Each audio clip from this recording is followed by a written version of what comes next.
Frère Yamsé, bonjour. Bonjour.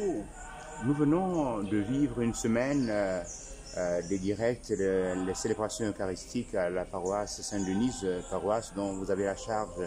Alors, comment est-ce que vous avez vécu avec Cathol et tous les autres fidèles, non pas seulement ceux de votre paroisse, mais bien du monde entier qui ont communié à vos célébrations? Permettez-moi de présenter, n'est-ce pas, la paroisse qui accueille cette semaine tous les nombreux téléspectateurs de Cathol TV. La paroisse Saint-Denis est une paroisse qui va être érigée de manière officielle le 1er mai 2002 et qui aura justement comme premier pasteur propre Monseigneur Alexis Owanri, n'est-ce pas, qui a travaillé ici pendant longues années. Et moi personnellement, c'est en 2008 que je vais, n'est-ce pas, prendre en charge la paroisse comme administrateur de la paroisse et puis ensuite comme curé de la paroisse. La paroisse Saint-Denis, en réalité, c'est vraiment, elle est bâtie sur une vision pastorale familiale. C'est pour ça que nous, comme toujours, nous saluons en disant famille Saint-Denis, parce que l'Église est une famille qui est constamment enrichie par l'apport de chaque Église domestique. Et donc la paroisse, depuis sa naissance, aujourd'hui nous nous réjouissons parce que nous sommes l'une des rares paroisses qui a à son sein quatre ouvriers apostoliques, quatre prêtres, notamment l'abbé Emmanuel Tchokonté, l'abbé Didier Fan et puis l'abbé Pressé Sombenga, qui sont, n'est-ce pas, avec qui on travaille en étroite collaboration dans un esprit d'équipe, n'est-ce pas, dans un esprit de fraternité que nous avons construit, parce que le meilleur témoignage que nous puissions rendre aussi à la communauté chrétienne, à la communauté paroissiale, c'est le témoignage de notre communion, de notre fraternité. Et puis la paroisse également, elle, comme toutes les paroisses, déjà, elle s'est suffisamment constituée parce qu'elle possède, n'est-ce pas, un conseil pastoral, un conseil pour les affaires économiques, auquel j'ajouterais social et environnemental, mais conseil économique, un conseil pastoral des jeunes, n'est-ce pas. C'est dans ce conseil pastoral qui reflète justement la diversité sociologique de notre paroisse, parce que notre paroisse a une particularité, c'est une paroisse qui est extrêmement diversifiée de par l'appartenance nationale, l'appartenance ethnique. C'est vraiment une paroisse que, comme je dis, pentecôtiste, c'est vraiment l'église en miniature. L'église de Gabon en miniature, la paroisse Saint-Denis, cette famille. Et donc, nous avons également d'autres réalités. Je ne voudrais pas en citer, les chorales, le renouveau, ainsi de suite. Donc, toutes les réalités, n'est-ce pas, qui, de jour en jour, animent la paroisse. Alors, donc, la paroisse Saint-Denis est bâtie sur une vision qui est une vision de la famille. Donc, c'est pour ça que nous disons Église, famille de Dieu. Et pendant les 10 premières années, nous avons travaillé à construire justement le noyau familial, cette grande famille. Et depuis, n'est-ce pas, après les 10 années, nous avons fait un temps d'évaluation pastorale et nous sommes passés dans de l'église famille de Dieu à la famille église domestique, d'où, n'est-ce pas, la question des périphéries. Donc nous nous sommes mis et ayant été suffisamment formés, comme le Christ qui a rassemblé les apôtres, qui les a formés, et puis ensuite, il les a envoyés en mission. Et donc depuis 3 ans, 4 ans, nous sommes une église, n'est-ce pas, en sortie missionnaire, une église qui va désormais vers les périphéries, n'est-ce pas, essentielles sociales. Donc c'est dans cette église-là. Et le lieu par excellence d'identification de la mission, c'est d'abord nos familles. Dans nos familles, nous venons dimanche ici et puis nous repartons dans nos familles ou dans nos lieux de travail pour pouvoir témoigner, n'est-ce pas, de l'amour du Christ dans nos différents milieux de vie, dans nos différentes familles. C'est pour ça que nous avons bâti, n'est-ce pas, les 10 prochaines années de la paroisse sur le modèle, n'est-ce pas, de l'église famille de Dieu à la famille église domestique, une église en sortie missionnaire. Une des particularités aussi qu'on pourrait relever, n'est-ce pas, sur notre paroisse veut, n'est-ce pas, véritablement une oasis de miséricorde, avec tout ce que ça comporte comme incidence en termes de miséricorde, en termes d'accueil, en termes de socialité. Et c'est dans ce cadre, justement, que nous avons été très heureux d'accueillir, n'est-ce pas, dans nos murs, n'est-ce pas, Cathol TV, qui, je pense, pour moi, a également initié quelque chose d'extraordinaire. Parce que les médias, ce sont des moyens d'évangélisation et le pape insiste énormément sur ça dans le document conciliaire. Et je pense que ce que vous faites justement, vous donnez l'opportunité, n'est-ce pas, aux paroisses de se connaître, faire connaître et ensuite, n'est-ce pas, de pouvoir aller vers les gens dans leur bureau, dans leur maison, n'est-ce pas, pour qu'ils participent à l'Eucharistie. Cela n'annule pas évidemment le fait d'être présent, mais cela permet de rejoindre ceux qui ne pourront pas être là. Et votre média, justement, cette semaine qui est passée à nous a permis justement de pouvoir partager avec vos nombreux téléspectateurs, n'est-ce pas, l'esprit de notre paroisse, la joie de notre paroisse, la joie de l'évangélisation, la joie de l'accueil, le zèle qui nous anime. Nous voulons vraiment que tous ceux qui ont participé en ligne, n'est-ce pas, à cette messe, n'est-ce pas, qu'ils trouvent, n'est-ce pas, l'aliment dont ils ont besoin pour ce zèle apostolique, n'est-ce pas, qu'ils trouvent, n'est-ce pas, qui reçoivent, n'est-ce pas, dans leur cœur, dans leur corps, vraiment la charité, la miséricorde, n'est-ce pas, qui anime notre paroisse. Et donc, nous avons eu la grâce justement de les instruire à travers, n'est-ce pas, l'abbé Priscille. Je pense qu'il l'avait écouté, et ce matin avec l'abbé Didier, on a voulu diversifier pour montrer justement cette communion spirituelle, cette communion fraternelle, voilà, ce désir d'être ensemble, ce désir de nous souder, d'être solidaires, de travailler ensemble, parce que c'est un des chantiers sur lesquels nous avons beaucoup à faire, apprendre à travailler ensemble. Je pense que c'est aussi une des satisfactions que moi, comme curé, je peux relever, la joie de travailler avec mes frères cadets, qui sont mes frères pratiquement, et d'apprendre d'eux, parce que tous les jours on apprend. Il n'y a pas une école où on apprend tout, tous les jours on apprend les uns des autres. Et je pense que je suis plus dans une démarche d'apprentissage auprès d'eux, pour recevoir aussi ce qu'ils ont aussi comme héritage spirituel, comme valeur à transmettre, n'est-ce pas, pour qu'ensemble nous puissions, comme l'évêque l'a dit, n'est-ce pas, aller sur les traces du Christ. Et là, je fais remarquer aussi que le Monseigneur dit sur les traces du Christ, c'est un aspect qu'on a oublié. Le Christ, en fait, il n'est pas à l'arrêt. Et ça, je tiens à le remarquer, puisque Monseigneur a demandé qu'on approfondisse ce thème-là. Je voudrais insister que les traces du Christ, c'est-à-dire qu'on est à sa suite, on marche en fait.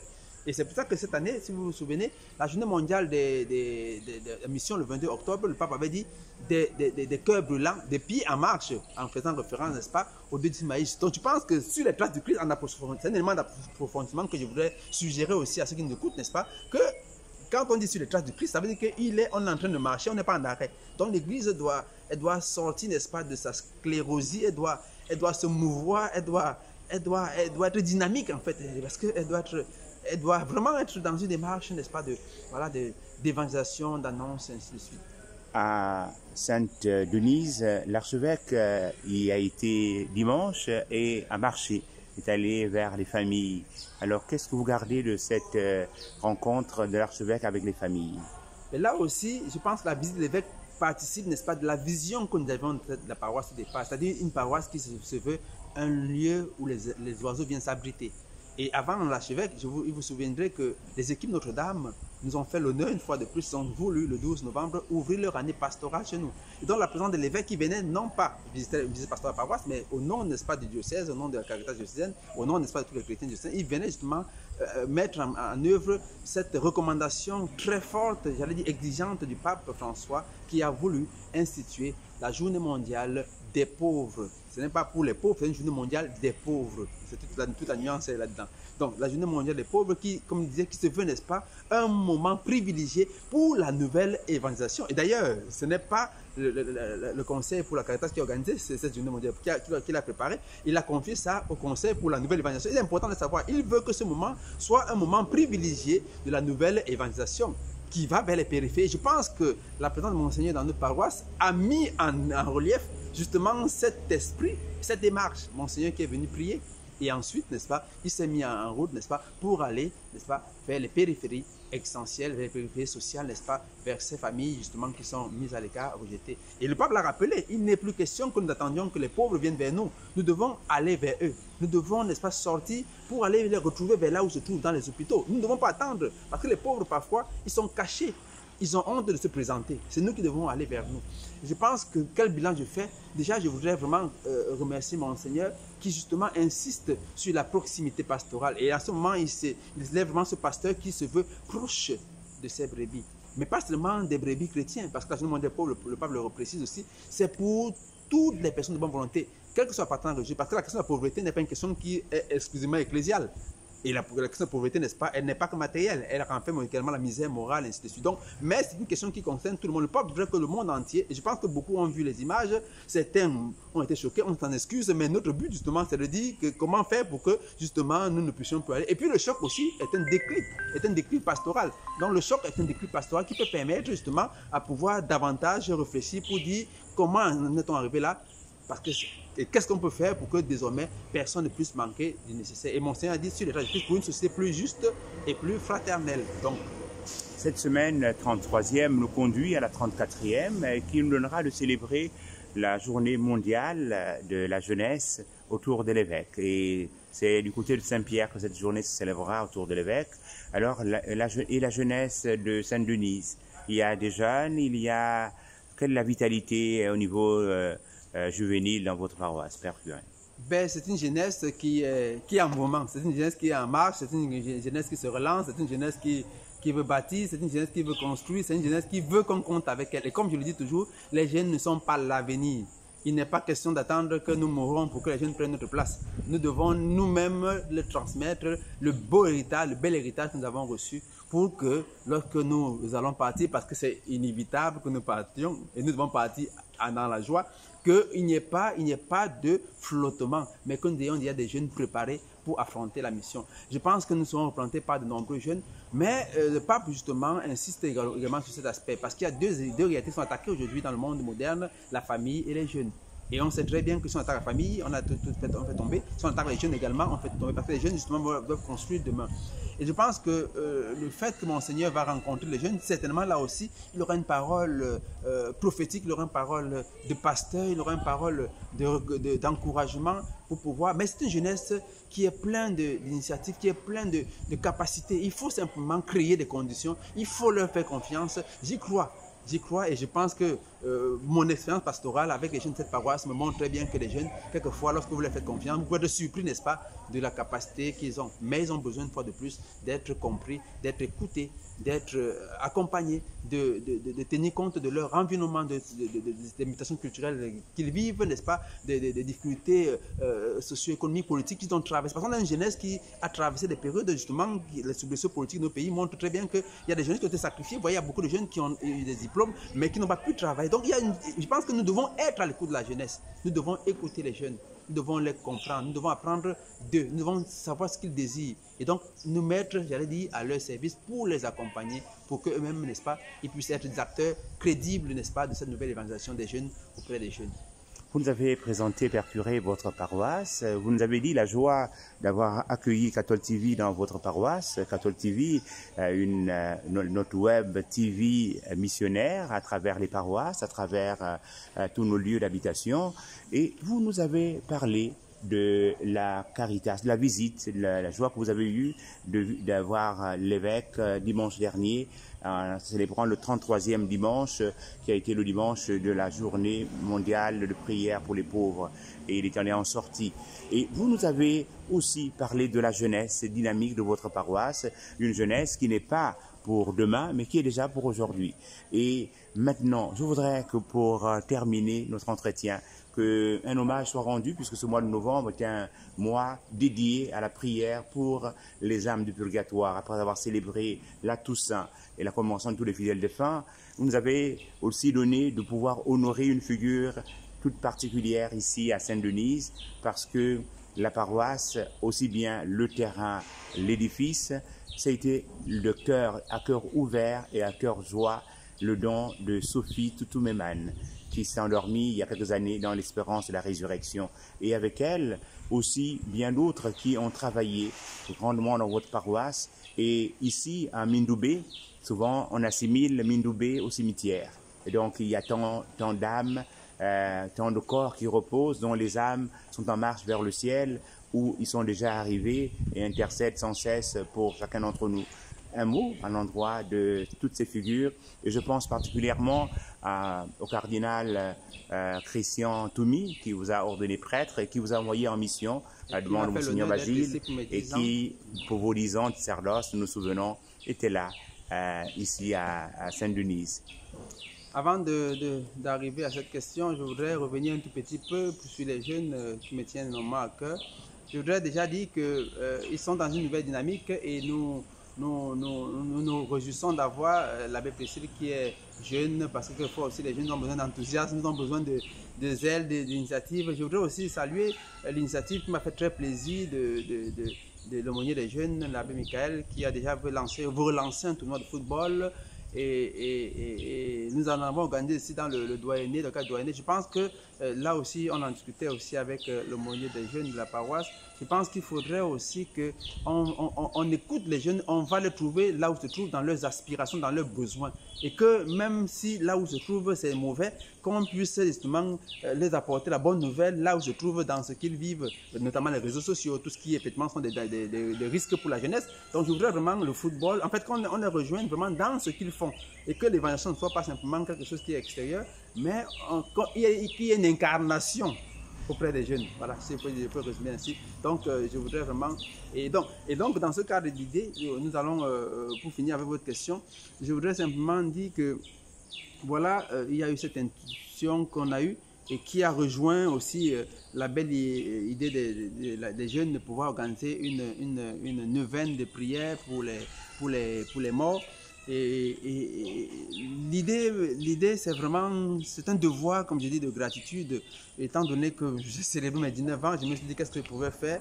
Et je me suis dit, avant les 20 ans, il faudrait que je dise vraiment merci au Seigneur. Et ce merci doit être un merci qui est adressé à tout. Vraiment, je voudrais faire naître dans mon cœur vraiment la joie d'avoir été ordonné, la joie de tous ceux qui ont accompagné, tout ce qui accompagne cet ouvrage, pas seulement à partir de moi, parce que je m'insère dans une histoire et l'histoire n'est pas née avec moi, ça ne s'arrêtait pas avec moi. Et donc, j'ai voulu que cet après-midi aussi, et c'est tombé dans le même esprit avec la CPJ qui avait aussi pensé de la même manière, que nous puissions justement ce soir organiser une Eucharistie. Pour qui? En ce mois de défunts, mais pour toutes ces personnes-là qui justement se dévouent à travailler dans notre paroisse. Moi, j'ai de l'admiration pour le zèle parfois apostolique que, y compris les laïcs, surtout les laïcs ont souvent que nous-mêmes parfois, nous sommes parfois refroidis, mais on a des chrétiens qui débordent d'un zèle, qui donnent de leur temps, et cela accompagné par leurs époux, qui les laissent parfois, leurs épouses, les parents, les enfants. Donc j'ai voulu qu'aujourd'hui, dire merci à ces personnes qui la paroisse a connu, notamment au niveau des prêtres, par exemple le père Innocent Zemba qui est un canton de la paroisse, le père spiritain à Zegue, qui est un des bâtisseurs, n'est-ce pas, même des colonnes de cette paroisse. J'ai pensé justement naturellement à Sophie Toutoumeman, de la famille laquelle justement cet héritage, c'est un devoir de gratitude. Et donc c'est pour cela que nous avons voulu, j'ai pensé plus récemment auprès de nous, n'est-ce pas, Joseph Nguema qui était à la CPJ en parlant des jeunes, et dont les jeunes ont une initiative demain pour pouvoir faire une messe pour lui et apporter les bougies à nettoyer la tombe. J'ai pensé à toutes ces personnes que nous puissions avoir un devoir de mémoire, un devoir de gratitude. C'est pour ça que ce soir, nous avons identifié et recensé toutes ces personnes, jeunes, vieux, adultes, jeunes, qui ont travaillé dans cette paroisse, qui ont donné leur temps pour que nous puissions hériter aussi de quelque chose. C'est pour eux que ce soir, nous allons célébrer cette Eucharistie, ce devoir de mémoire. Donc, y compris le cardinal Christian Toumi, qui, de son passage ici, a également influencé d'une manière ou d'une autre beaucoup de notre jeunesse de la paroisse. Et donc, nous sommes à côté du cimetière, nous voulons vraiment faire cette Eucharistie ce soir pour que cela soit, n'est-ce pas, un devoir de gratitude, un devoir de mémoire, n'est-ce pas, un devoir de reconnaissance, qu'ils sachent qu'ils ne sont pas morts, n'est-ce pas, ils continuent dans nos cœurs et ils vivront toujours. Et ce qu'ils ont fait, nous sommes reconnaissants. Ils ont travaillé et nous n'oublierons jamais ce qu'ils ont fait. Et nous n'oublierons jamais. Nous voulons aussi profiter pour remercier tous les parents de ceux qui sont décédés. Ils sont également invités à cette Eucharistie parce que justement, si un jeune vient à la paroisse, c'est parce qu'il y a des papas, des parents, des mamans qui acceptent justement d'offrir leur enfant comme un sacrifice, n'est-ce pas, pour qu'ils se rendent disponibles pour l'œuvre de Dieu, pour la gloire de Dieu. Donc nous voulons vraiment remercier, n'est-ce pas, tous ceux et celles qui ont travaillé depuis la naissance, même dans la conception de cette paroisse qui sont partis, que de là où se trouvent, n'est-ce pas, qu'ils intercèdent pour nous, qu'ils soient un puissant intercesseur pour nous, pour que notre paroisse, nous puissions construire une paroisse qui soit véritablement un lieu d'accueil, un centre, n'est-ce pas, de refuge de tous ceux qui sont fatigués, peinés, qui souffrent, qui sont rejetés, qui sachent qu'à Mindoubé, ils peuvent trouver, n'est-ce pas, une oasis de miséricorde, ils peuvent trouver, n'est-ce pas, un abri, un secours, une offerte gratuitement. À quelle heure la messe ce soir? La messe ce soir est prévue à 17h30. Donc il y aura la neuvaine, n'est-ce pas, des jeunes qui va commencer à 17h. Et juste immédiatement après la neuvaine, n'est-ce pas, nous allons faire la messe de clôture de la neuvaine. Et donc nous allons prier, nous allons citer nommément toutes ces personnes-là. Nous sommes en train de recenser. Et s'il y a quelqu'un qui nous écoute en ce moment et qui sait qu'il y a quelqu'un qui a travaillé, qu'on a oublié, qu'il vienne, n'est-ce pas, écrire le nom parce que c'est gratuitement. Nous avons reçu gratuitement et nous donnons tout gratuitement. Donc une fois de plus, je voudrais vraiment remercier Cathol TV pour cette belle initiative. Je baptise, n'est-ce pas, votre pèlerinage ou votre entreprise, n'est-ce pas, Cathol TV en sortie missionnaire vers les périphéries existentielles et sociales de Libreville. Alors, remerciement une fois de plus à tous mes confrères, mes collaborateurs, Priscille, Didier, Emmanuel, conseil pastoral, à chacun de nous, n'est-ce pas, pour ce qu'on ne fait que faire pour construire. Alors, pour achever, nous sommes dans un projet, n'est-ce pas, de bâtir un complexe scolaire, parce que cette année, nous voulons mettre aussi au centre de notre pastoral les enfants. Laissez venir à moi les petits enfants, ne les empêchez pas. Donc, dans cette initiative-là, s'il y a des gens qui voudraient nous soutenir financièrement avec un sac de ciment, avec une brique de parpaing, qu'ils n'hésitent pas, n'est-ce pas, à venir, parce que nous voulons, n'est-ce pas, ouvrir un centre, n'est-ce pas, un centre scolaire, un complexe scolaire pour les enfants. Cette année, nous avons dit, laissez venir à moi les petits enfants. Et donc, nous voulons cette année, dans la pastorale, au niveau infrastructurel et spirituel également, penser à ces enfants. Parce que en fait, le Seigneur a dit, laissez venir moi les enfants, c'est à leur semblable que le royaume de Dieu. Et nous voulons devenir tous, n'est-ce pas, les enfants à Saint-Denis cette année. La question de l'éducation. La question de l'éducation, oui, qui nous préoccupe également. Et surtout, c'est les problèmes pastoraux, sociaux, des jeunes qui ne peuvent pas garder les enfants parfois parce qu'ils travaillent. Donc, en fait, c'est tout un projet. On aura le temps peut-être d'en discuter, mais c'est un projet qui intègre une grosse vision, une vision pastorale, une vision spirituelle et une vision infrastructurelle. Tout ça, n'est-ce pas, dans le but, n'est-ce pas, de pouvoir conduire l'homme vers un développement humain intégral. Merci, Père. Merci, nous vous remercions pour votre présence chez nous.